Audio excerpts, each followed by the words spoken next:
So today we're at the Minnesota protests for the murder of George Floyd. As you can see right now, they're hanging out a banner on the 31st Street sign. Today we're going to go around and we're going to interview some protesters to see their stances on police brutality and gun violence in America. So right now we're here with Margot. Oh, okay. Nice to meet you. So I wanted to actually talk to you about gun violence and police brutality in America. And I just wanted to start with gun violence. So we know with gun violence, what's going on all around the country is a lot of people who shouldn't have guns are getting guns, and they end up hurting the civilian population. So could you speak a bit more on what you think legislators in Minnesota and all around the country should do to solve this epidemic that's killing thousands of Americans every year? I think that there's already a lot of great leadership from Black people and people of color, and as a white person, I don't think it's my place to suggest new movements. I'd love to see legislators back up the movement that is already happening. Yeah, good answer. With police brutality too, we see protesters in the wake of George Floyd's death. So I don't want to overstep, but I was wondering if you think there's anything that we as a population and society should do to make sure that this doesn't happen again. I think that gun control is huge, but we see that guns aren't necessary tools for police to commit atrocities. I personally believe in defunding the police force and moving towards community-based safety. So would you say that what's going on in America right now is a lot of police officers are growing up in environments where they're taught racial inequality as a personal value? I would agree with that. Okay. So you would say that overall what's going on is that police officers are just like other humans, so to put them in a position of power is to give them more power over other people, but they aren't really in the mindset to be able to do that. Right, yeah. I think that police, like everyone in America, are indoctrinated with white supremacy. And no one is immune from that. And to give people who have experienced that power is extremely dangerous. Thank you so much for talking with us, Margot. Yeah. All right. Thank you for doing that. Okay, so today we're here with Katie.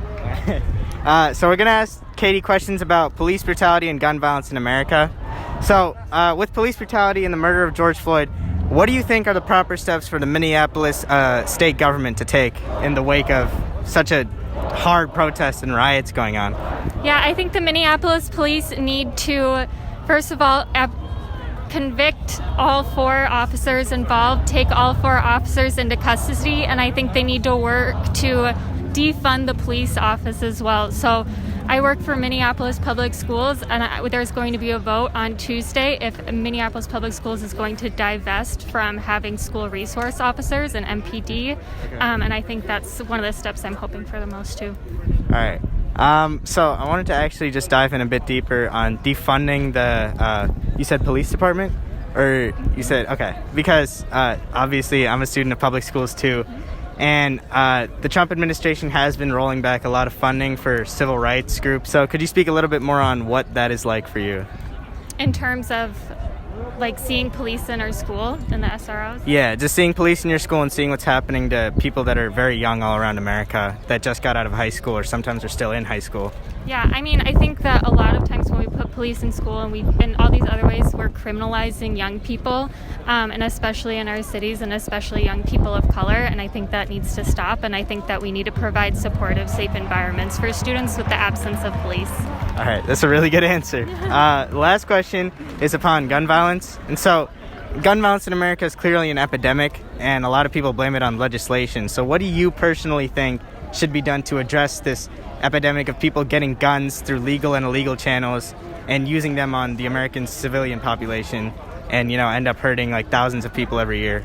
Yeah, I mean, I don't think we need guns. I think nobody should have guns. I support all the movements that are going to just abolishing guns as well. All right. Thank you so much for talking with us, Katie. Yeah. Thank you. So right now we're here with... My name's Triton. Zach. I'm Mike. All right. Hi, guys. So I want to ask the first question, and this is specifically about police brutality in the community all around the country. So not just in Minnesota, not just in places like Texas. I wanted to ask a question to just see what it's like to really to see this happening to other Americans, and to see that this is something that's been going on for years, and now, like Will Smith said, now it's just being recorded. What do you think is the cause behind it, and what do you think can be done to solve it? Yeah, no, I think that you're right. There's been a lot of wrongdoings, obviously, to more colored people than not. But to answer your first question, I think what needs to be done is just, obviously justice will be the first, and equity will be the next thing. And once we realize that we're all equal, then we can move on from these type of things. But until that happens, I don't see anything changing anytime soon. I think that you have to start and change the system. The way the police are trained, the way the community interacts with the police, how our relationship is not good. And, these are my friends. Like, I'm a white guy, but these are all my friends I see every f***ing day. And, I want them to be safe. And they deserve to we all deserve freedom and to not be oppressed. Yeah. And all my friends are being oppressed all the time, and we're f***ing sick of it. Exactly. Yeah, I agree too. I feel like this case needs to be highlighted, and this is a part of history.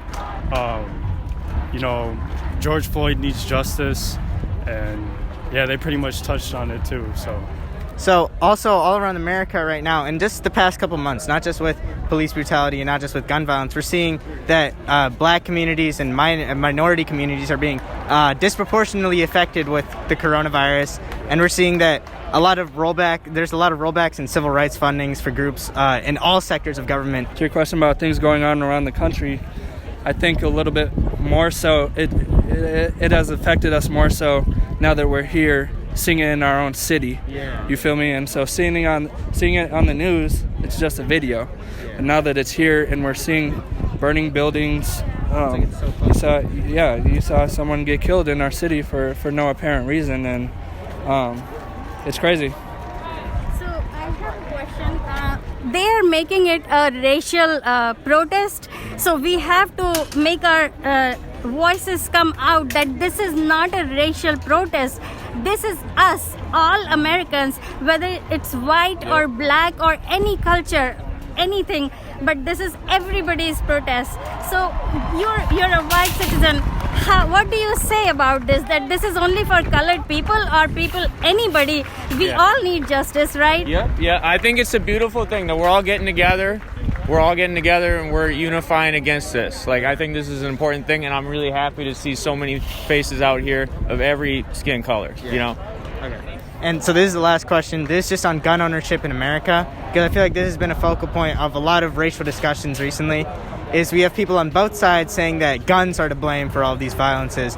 And would you say that guns are to blame? And if so, what can be done to prevent so much gun violence in America?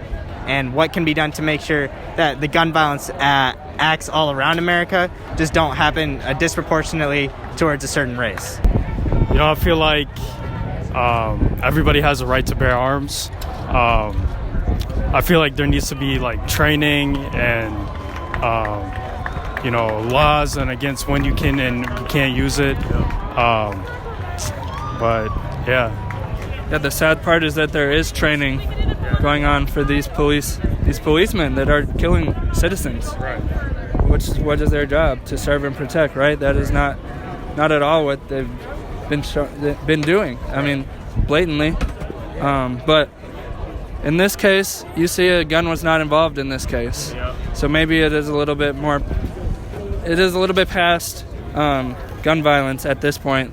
Right. So I can't really comment on that right now. Yeah, because we saw that video before. I'm forgetting the name of the person who died, and 2 people killed them, right? And He's talking about Ahmaud Arbery. yeah. So that's my point. That keeping a gun, how powerful a gun should be, which is given to our citizens. They cannot give a full-fledged weapon to anybody's hand who could be anybody, who could be racist, who could be anybody, and they can take advantage of it. Absolutely. And one more question. They're trying to make this protest looks like it's a violent protest. People are burning and all that. And I just want to tell everybody that this is not a violent. Everybody is so peaceful here. They're talking. So this should be our voice, that we are protecting peacefully. We are not doing any violence here, and the violence which is actually done, it's done by outsiders, which they're just trying to make it look bad. Again, one time, oh, colored people are like this. Again, we are not gonna take it. Okay, thank you so much. Thank you.